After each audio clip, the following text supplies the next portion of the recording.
अपने ऑफिस का काम बेमन से निपटाता रहा।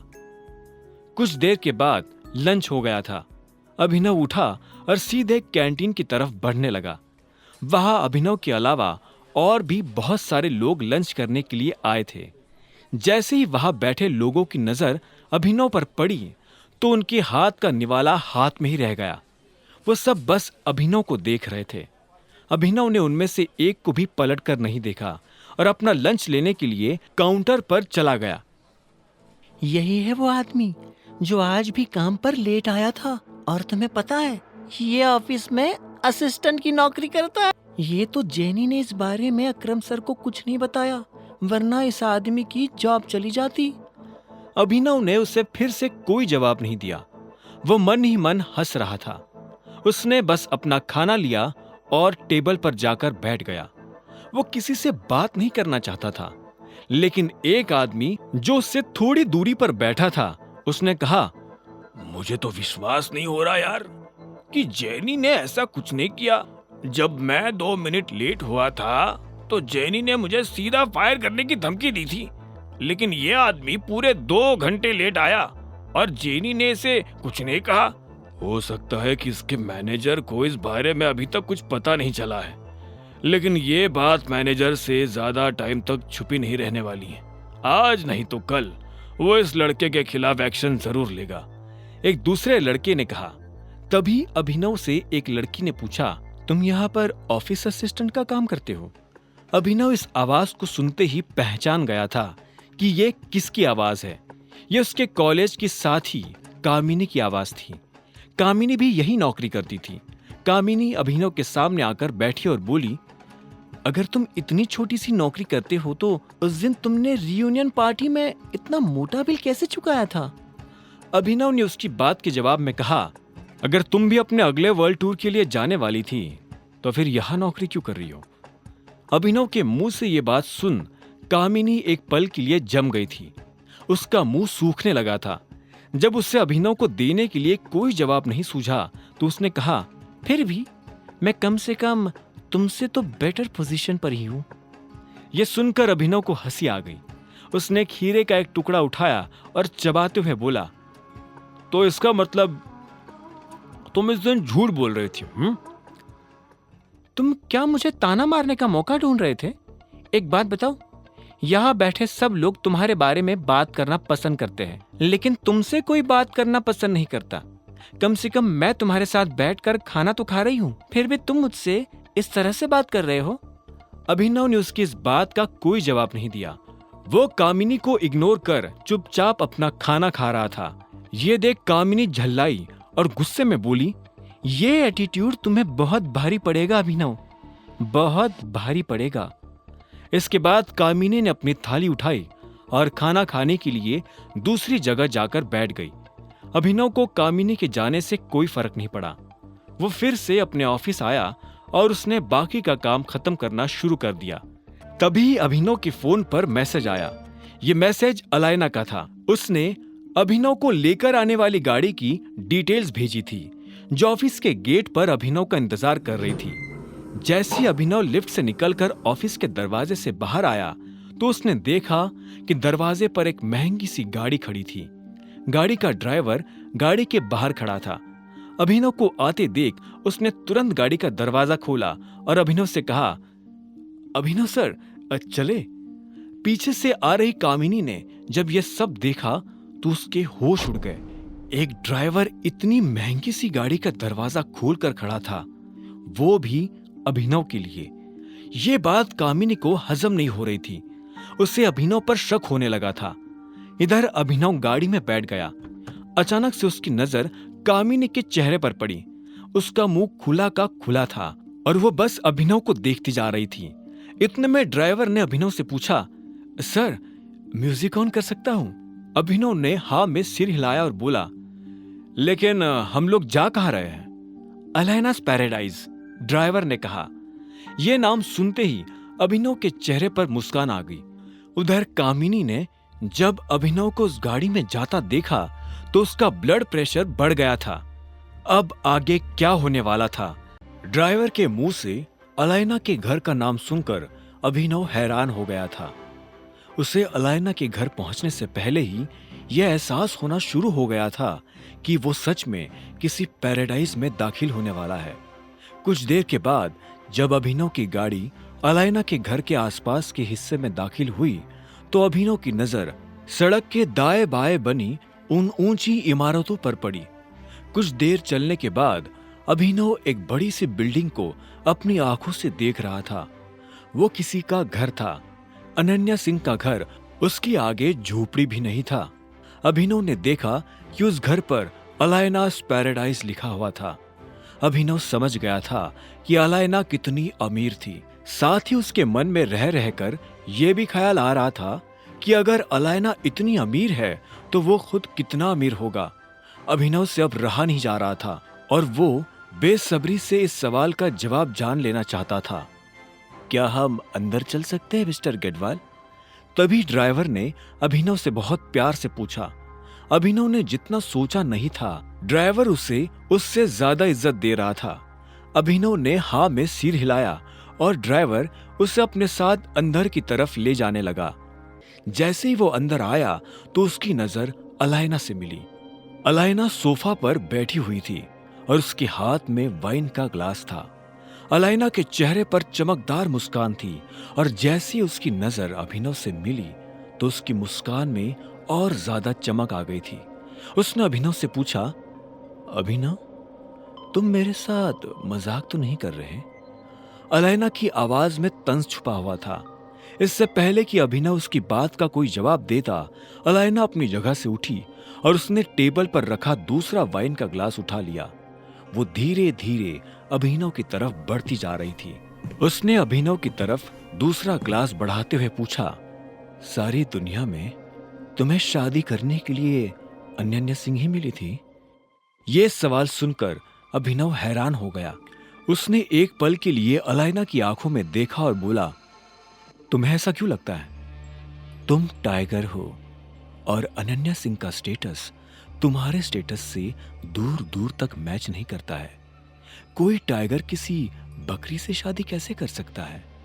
मुझे नहीं लगता कि तुम्हें इस बात से कोई फर्क पड़ना चाहिए नंदिता कि मैंने किससे शादी की है। तुम इस मामले में अपनी राय मुझे ना दो तो ही अच्छा है। इतना कहते ही अभिनव ने अलायना की आंखों में देखा और वाइन का ग्लास अपने होठों से लगा लिया। अलायना तब तक अपनी जगह पर बैठ चुकी थी। उसने भी अभिनव की आंखों में देखा और बोली, सच में तुम मुझसे यह सब छुपाने की कोशिश कर रहे हो? तुम्हें क्या लगता है कि मुझे पता नहीं चलेगा? क्या यही कि तुम दुनिया के सामने सिंह परिवार का नाकारा दामाद बनकर घूमना चाहते हो? अब अगर टाइगर किसी कछुए की खाल में दिखेगा तो जंगल में कौन उस पर शक करेगा? अभिनव भी उसे देख मुस्कुराया और बोला, इंप्रेसिव। इसके बाद वो खुद अलायना की तरफ बढ़ने लगा। वो अलायना के पास जाकर बैठा और उसकी आंखों में देखते हुए बोला, मैंने सोचा नहीं था कि तुम इस वाइन से भी ज्यादा स्ट्रांग होगी। अलायना ने मुस्कुराते हुए हाँ में सिर हिलाया और बोली, जब मैं छोटी थी तब मेरी माँ ने मुझे इस माफिया ग्रुप के बारे में बताया था। उन्होंने मुझे बताया था कि तुम्हारे पिता को किसी ने मार दिया है और तुम भी गायब हो गए हो। उन्हें मेरे लिए काफी डर लग रहा था। उन्हें लग रहा था कि कहीं कोई मेरे साथ भी ऐसा कुछ। अलायना इससे आगे कुछ कह नहीं पाई। उसकी बात सुनकर अभिनव को ऐसा लगा जैसे किसी ने उसके दिल में छुरा घोंप दिया हो। वो अलायना की आंखों में देख रहा था। वो देख पा रहा था कि अलायना को इस बात का कोई अंदाजा नहीं है कि अभिनव के पिता को किसने मारा था। इतने में अलायना ने पूछा, एक बात मुझे सच सच बताओ अभिनव, तुम अनन्या सिंह के साथ क्यों हो? क्या तुम उससे प्यार करते हो? अभिनव ने इस सवाल के जवाब में पहले अपना ग्लास ध्यान से टेबल पर रखा और फिर कहा, मुझे नहीं लगता कि आज के बाद हमें इस तरह से मिलना चाहिए। यह हम दोनों को जोखिम में डाल सकता है। रहा सवाल अनन्या के साथ रहने का, तो इसका जवाब तुम खुद दे चुकी हो। मुझे अनन्या से प्यार है या नहीं, इस बात का मैं यही जवाब देना चाहूंगा कि मेरी जिंदगी से प्यार शब्द कब का गायब हो चुका है। अब मेरा ध्यान सिर्फ अपने मकसद पर है। मेरे पिता को जिसने मारा है, मैं उससे बदला लेना चाहता हूं। अपने पिता के खड़े किए इस एम्पायर को मैं और बड़ा और मजबूत बनाना चाहता हूं। इस सब के बीच मेरे पास किसी से प्यार करने की फुर्सत नहीं है। मैं बस मोंटी के लौटने का इंतजार कर रहा हूं। जब तक वो वापस नहीं आ जाता तब तक मेरे लिए सिंह परिवार का नाकारा दामाद बने रहने में ही भलाई है। लोगों की नजर में कछुआ दिखने में ही इस टाइगर की भलाई है। मैं इस वक्त किसी को नहीं बता सकता कि मैं कौन हूं। अभिनव की बात सुनकर अलाइना की नजरें अभिनव की नजरों में गड़ी की गड़ी रह गई। कुछ देर तक दोनों ने एक दूसरे से कुछ नहीं कहा। आखिर में अलाइना ने एक गहरी सांस ली और बोली, प्यार किसी की जिंदगी से गायब नहीं हो सकता अभिनव। आप प्यार से भाग सकते हो, लेकिन वो आपको हमेशा पकड़ ही लेता है। मैं फिर से वही सवाल पूछूंगी, क्या तुम अनन्या सिंह से प्यार करते हो? नहीं, मैं उससे प्यार नहीं करता। और हां, अगली बार अगर तुम्हें मुझसे मिलना हो तो मुझे किसी होटल में या क्लब में बुलाना। मैं यहां नहीं आ पाऊंगा। यह सुनते ही अलाइना अभिनव की आंखों में देखने लगी। अभिनव को अलाइना की आंखों में हल्की सी उदासी नजर आ रही थी। उसने इसे दूर करने के लिए कहा, मैंने सुना है कि हमारे ग्रुप में कोई जासूस घुस आया है। यह बात सुनते ही अलाइना झटके से अपने विचारों से बाहर निकली और हां में सिर हिलाते हुए बोली, हां, लेकिन वो मेरे रास्ते में नहीं है। मेरे पास जासूसों और गद्दारों के लिए कोई जगह नहीं है। उनकी खबर मिलते ही मैं उन्हें मार गिराती हूं। अभिनव उसकी बात सुनते हुए मुस्कुराया और बोला, सुनकर बहुत अच्छा लगा। मैंने सुना है कि मोंटी इस महीने आने वाला है। क्या तुम उसके आने तक का इंतजार करोगी? अभिनव ने अलाइना के सवाल के जवाब में हां में सिर हिलाते हुए कहा, हां, मैं इंतजार करूंगा और इसलिए मुझे सिंह परिवार का दामाद बने रहने की बहुत जरूरत है। यह मैं अपने लिए नहीं कर रहा हूं, यह मैं अपने लोगों के लिए कर रहा हूं। यह मेरी जिम्मेदारी है कि मुझे उन्हें प्रोटेक्ट करना है। अगर मोंटी आज भी आ जाता है तो भी मुझे कोई फर्क नहीं पड़ता। मैं तब तक अपनी पहचान लोगों के सामने नहीं लाऊंगा जब तक कि वो जासूस हमारे सामने नहीं आ जाता। जिस तरह से मेरे पापा की मौत हुई थी, मैं उस तरह से नहीं मरना चाहता। अभिनव ने एक सांस में सारी वाइन खत्म की और सोफा से उठकर कमरे से बाहर चला गया। अलाइना बस उसे जाते हुए देख रही थी। अभिनव जब अनन्या के घर पहुंचा तो उसे आने में काफी देर हो गई थी। रात हो चुकी थी और अलाइना के घर कुछ भी ना खाने की वजह से उसे काफी भूख लग रही थी। उसने घर में आते ही मेड को आवाज दी, लेकिन एक भी मेड उसकी बात का जवाब नहीं दे रही थी। अब क्या करूं? हाँ, एक काम करता हूं, खुद के लिए कुछ बना लेता हूं। अभिनव ने अपने आप से कहा और खुद ही रसोई में चला गया। वो अपने लिए पराठे बनाने वाला था। उसने रसोई में आकर अलमारी खोलकर आटा ढूंढना शुरू कर दिया था। उसे आटे का डिब्बा मिला तो उसने डिब्बे को प्लेटफॉर्म पर रखा और आटा गूंथने के लिए थाली ढूंढने लगा। वो इस बात से अनजान था कि जब वो ये सब कर रहा था तब वहां काफी शोर हो रहा था। अचानक से उसे किसी के पैरों की आवाज सुनाई दी। जैसे ही अभिनव ने पलटकर देखा तो पाया कि शर्मिला उसके सामने खड़ी थी। तुम मेरी रसोई में क्या करने की कोशिश कर रहे हो? शर्मिला ने तीखी और कड़क आवाज में पूछा। अभिनव ने उसे देखा और एक गहरी सांस लेते हुए बोला, भूख लगी है, पराठे बना रहा हूं। कोई जरूरत नहीं है। तुम्हें भूख लगी है ना, तो भूख लगी रहने दो। तुम्हें कुछ भी बनाने की जरूरत नहीं है, क्योंकि मैं तुम्हें कुछ नहीं बनाने दूंगी। ये मेरी रसोई है। अब मेहरबानी करके यहाँ से बाहर निकलोगे? लेकिन मुझे सच में भूख लगी है। अगर तुम अपने आप से यहाँ से बाहर नहीं निकले तो मुझे मजबूरन गार्ड्स को बुलाना पड़ेगा। वो तुम्हें धक्के मारकर यहाँ से बाहर निकालेंगे, शर्मिला ने हल्की सी ऊंची आवाज में कहा। अभिनव ने पहले आटे के खुले डिब्बे को देखा और फिर से गहरी सांस लेकर रसोई से बाहर निकलने लगा। इससे पहले कि वो बाहर निकल पाता, पीछे से शर्मिला ने फिर से चिल्लाते हुए कहा, मैंने तुम्हें जो कहा था उसे भूलने की गलती भी मत करना। तुम मेरे दामाद नहीं हो, मतलब नहीं हो, मतलब नहीं हो। मेरा दामाद सिर्फ चिराग है, चिराग, और वो बहुत जल्दी तुम्हें यहां से भगाकर तुम्हारी जगह पर आकर बैठ जाएगा। अगर तुम्हें लगता है कि तुम इस घर का या इस परिवार का हिस्सा हो तो इस गलतफहमी को जितनी जल्दी हो सकी उतनी जल्दी अपने दिमाग से निकाल देना। अभिनव को शर्मिला के मुंह से ऐसी कड़वी बातें सुनने की आदत हो गई थी, इसलिए उसने कुछ नहीं कहा। वो बस अनन्या के कमरे के दरवाजे के बाहर आकर खड़ा हो गया था। अंदर से अनन्या के जोर जोर से हंसने की आवाजें आ रही थी। अभिनव ने जब अनन्या के हंसने की आवाज सुनी तो उसने धीरे से कमरे का दरवाजा खोल दिया और धीरे से कमरे के अंदर चला आया। तब उसने देखा कि अनन्या किसी से फोन पर बात कर रही थी। अनन्या ने कहा, नहीं, मैं पूरी तरह से श्योर नहीं हूं कि वो मेरे बर्थडे पर इस चीज का अनाउंसमेंट कर देंगे। हाँ हाँ, अरे मैं बता तो रही हूँ कि कॉन्ट्रैक्ट फाइनल हो गया है। और सच में मैंने जो इसे फाइनल करवाने में एफर्ट्स डाले थे, दादाजी ने उसे एक्नॉलेज किया है। इतना कहते ही अनन्या और जोर से हंसने लगी थी। इधर अभिनव को और ज्यादा भूख लगने लगी थी। वो जल्दबाजी में अलाइना के घर से उठकर तो आ गया था, लेकिन अब उसे इस बात का पछतावा हो रहा था कि उसने वहां कुछ खाया क्यों नहीं। लेकिन अब कुछ नहीं हो सकता था।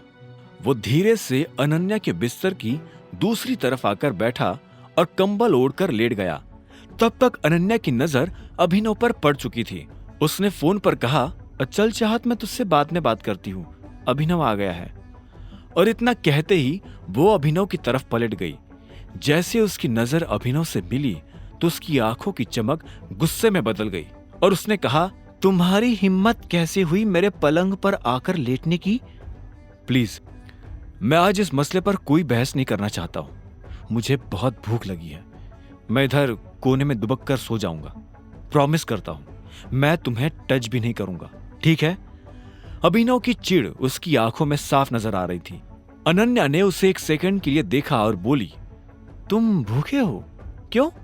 घर आने से पहले तुम कुछ खाकर नहीं आए थे? अभिनव ने ना में सिर हिला दिया।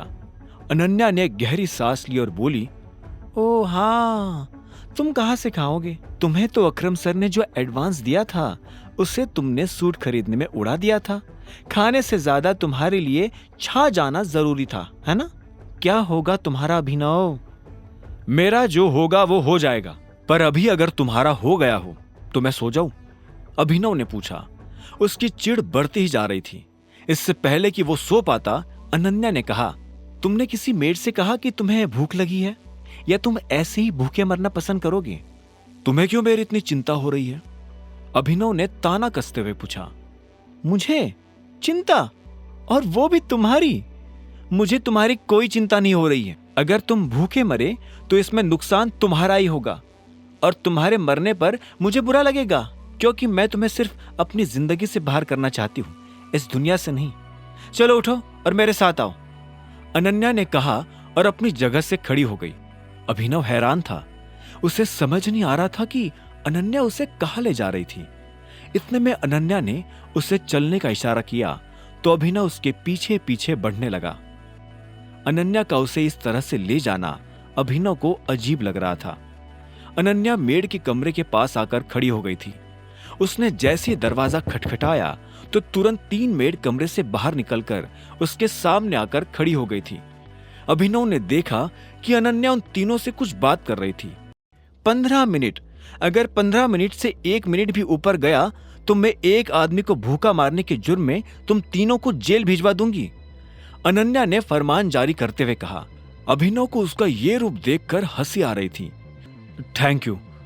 मैंने जो तुम्हारे लिए किया उससे अगर तुम सच में ग्रेटफुल फील कर रहे हो और मेरे लिए कुछ करना चाहते हो तो प्लीज जल्द से जल्द इस शादी को खत्म करो।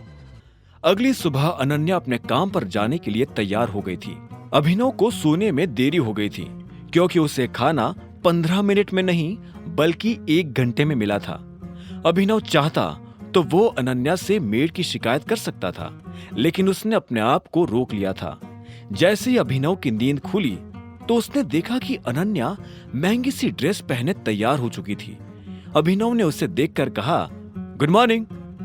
तुम्हारे लिए होगी मॉर्निंग गुड, मेरे लिए नहीं है। यह कोई टाइम है आदमी के उठने का? जब वो तैयार होकर कमरे से बाहर आया तो उसने देखा कि सारा परिवार डाइनिंग टेबल पर नाश्ता करने के लिए बैठ चुका था। अभिनव इसी बात से खुश हो गया था कि वो भी उन लोगों के साथ खाने बैठ सकता था। आज सनी भी उन लोगों के साथ बैठकर नाश्ता कर रहा था। जैसे ही सनी की नजर अभिनव पर पड़ी तो उसने हंसते हुए कहा, अरे देखो जरा, जीजाजी आ गए। अभिनव सनी को वहां देखकर हैरान हो गया। उसने अपने आप को संभाला और डाइनिंग टेबल के पास आकर बोला, गुड मॉर्निंग एवरीवन। मॉर्निंग, सभी ने बड़बड़ाते हुए कहा। क्या बात है, ससुराल में आते ही जीजाजी तो झोपड़पट्टी से लग्जरी फ्लैट हो गए हैं। ये सूट तुमने इसे खरीद कर दिया है अनन्या? जब हम खाने के लिए बैठे हो तो किस तरह की और किस तरह से बात करते हैं इसका तुम्हें अंदाजा नहीं? अनन्या, वो गलत क्या कह रहा है? इतने में शर्मिला ने बीच में आते हुए कहा। वो चाहती थी कि सनी अभिनव का और ज्यादा मजाक उड़ाए, लेकिन इससे पहले कि सनी कुछ कह पाता, अनन्या ने कहा, यह कोई बात नहीं होती मम्मा, इसने बहुत गलत बात की है। मैंने अभिनव को कोई सूट नहीं दिलाया है। मैं क्यों इसे सूट दिलाने लगी? वो खुद काम कर रहा है, खुद कमा रहा है। अच्छा, तो चलो बताओ कि तुम कितना कमा लेते हो? इससे पहले कि अभिनव उसकी बात का कोई जवाब देता, अनन्या ने अभिनव की तरफ देखते हुए कहा, तुम्हें सब में पढ़ने की जरूरत नहीं है अभिनव। दादाजी, हमें काम पर जाने के लिए देर हो रही है, चलते हैं। हमें? अभिनव ने हैरान होते हुए कहा और अनन्या को देखने लगा। अनन्या ने भी अभिनव को देखा और हाँ में सिर हिलाते हुए बोली, चलो। उसकी आवाज सुनकर लग रहा था कि वो काफी जल्दी में है। ऐसे में अभिनव भी अपनी जगह से खड़ा हुआ और अनन्या के पीछे निकल पड़ा। जैसे ही वो दोनों घर से बाहर आए तो इतने में अनन्या बीच में रुकी और बोली, मैंने तुम्हें बचाया है, इसलिए तुम्हें मुझे थैंक यू बोलने की जरूरत नहीं है। असल में मैंने तुम्हें नहीं, अपने आप को बचाया है। चलो मेरे साथ मेरी गाड़ी में आ जाओ, मैं तुम्हें छोड़ दूंगी। लेकिन अगर तुम मुझे ऑफिस तक छोड़ने जाओगी तो तुम्हें मुझे शाम को लेने भी आना पड़ेगा। यह सुनते ही अनन्या ने एक पल के लिए अभिनव को देखा और बोली, ठीक है। यह सुनते ही अभिनव अनन्या की गाड़ी में बैठ गया और दोनों ऑफिस जाने के लिए रवाना हो गए। रोज के मुकाबले आज अभिनव भले ही जल्दी ऑफिस आ गया था, लेकिन उसकी पीठ पीछे उसके बारे में जो बातें होती थी वो आज भी थमने का नाम नहीं ले रही थी। बहुत से लोग यही कयास लगा रहे थे कि आखिर मैनेजर अभिनव के साथ क्या करने वाला था। अभिनव लिफ्ट के पास आकर खड़ा हो गया था, जो कि पहले से भरी हुई थी। इससे पहले कि लिफ्ट का दरवाजा बंद होता और वो ऊपर जाती, अभिनव उसमें चढ़ चुका था। जैसे वो अंदर आया तो इतने में उसके पीछे से किसी ने फुसफुसाते हुए कहा, देख रहे हो इसकी बहादुरी? गुड मॉर्निंग अभिनव जी, कैसा रहा कल आपका दिन? इतने में अभिनव को जैनी की आवाज सुनाई दी। वो भी लिफ्ट में अभिनव के साथ थी और उसे देखकर मुस्कुरा रही थी। अभिनव ने उसे देखा और बोला, बहुत बढ़िया, तुम्हारा दिन कैसा था? मेरा भी बढ़िया था, जैनी ने कहा और मुस्कुराने लगी। कुछ देर के बाद लिफ्ट का दरवाजा खुला और अभिनव लिफ्ट से बाहर निकलकर अपने कैबिन की तरफ बढ़ने लगा। इससे पहले कि वो अपनी कुर्सी पर जाकर बैठ पाता, उसका फोन बजने लगा था। उसे समझ नहीं आ रहा था कि इतने सुबह सुबह उसे कौन फोन कर रहा था।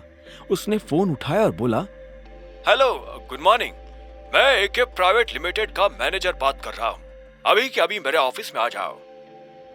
उधर से एक आदमी ने भारी सी आवाज में कहा और बिना अभिनव का जवाब सुने फोन काट दिया। अभिनव ने भी फोन रखा और उठकर मैनेजर के कैबिन की तरफ बढ़ने लगा। वो मैनेजर के कैबिन के बाहर पहुंचा और दरवाजा धीरे से खटखटा दिया। दरवाजा खटखटाने के बाद उसने कहा, हेलो, मैं अभिनव गढ़वाल, और मैं। इससे पहले कि वो अपनी बात पूरी कर पाता, उधर से एक लड़की ने कहा, जो कहना है अंदर आकर कहो। अभिनव जब अंदर आया तो उसने देखा कि वहां एक लड़की खड़ी थी और वो और कोई नहीं बल्कि कामिनी थी। गुड मॉर्निंग, अभिनव ने मैनेजर से बहुत शालीनता के साथ कहा। मैनेजर ने उसे एक पल के लिए घूरते हुए देखा और आखिर में बोला, मुझे ये सब फॉर्मेलिटीज पसंद नहीं है, सीधा पॉइंट पर आता हूं। तुम्हें क्या लग रहा है हमने ये कंपनी मजाक करने के लिए खोली हुई है? मैं समझा नहीं, अभिनव ने अपनी पलक झपकाते हुए कहा। मैनेजर ने फिर से अभिनव को एक पल के लिए घूरा और बोला, अच्छा, मैं अभी समझाता हूं। इतना कहते ही उसने अपनी टेबल के ड्रॉअर में हाथ डाला और उसमें से एक एनवलप बाहर निकालकर अभिनव की तरफ बढ़ा दिया। अभिनव ने एनवलप हाथ में लिया और उसे खोलकर देखने लगा। उसने देखा कि उसमें एक लेटर था। अभिनव ने उस लेटर को पढ़ा और हैरान होकर मैनेजर की तरफ देखते हुए बोला, आप मुझे नौकरी से निकाल रहे हैं? यह सुनते ही मैनेजर के चेहरे पर मुस्कान आ गई और वो बोला, क्या बात है, मुझे तो लगा था तुम्हें पढ़ना भी नहीं आता होगा, लेकिन अच्छा है कि तुमने ये सब खुद ही पढ़ लिया। मैं अपने मुंह से नहीं कहना चाहता था, लेकिन तुम्हारी मनमानी हद से ज्यादा बढ़ गई थी, इसलिए मुझे तुम्हें निकालना पड़ रहा है। तुमने इसके बारे में अकरम को बताया? अभिनव ने कहा। आगे की कहानी जानने के लिए देखें अगला एपिसोड सिर्फ पॉकेट एफएम के यूट्यूब चैनल पर, और द रिटर्न ऑफ टाइगर के सारे एपिसोड्स को सुनने के लिए डिस्क्रिप्शन में दी लिंक से डाउनलोड करें पॉकेट एफएम ऐप।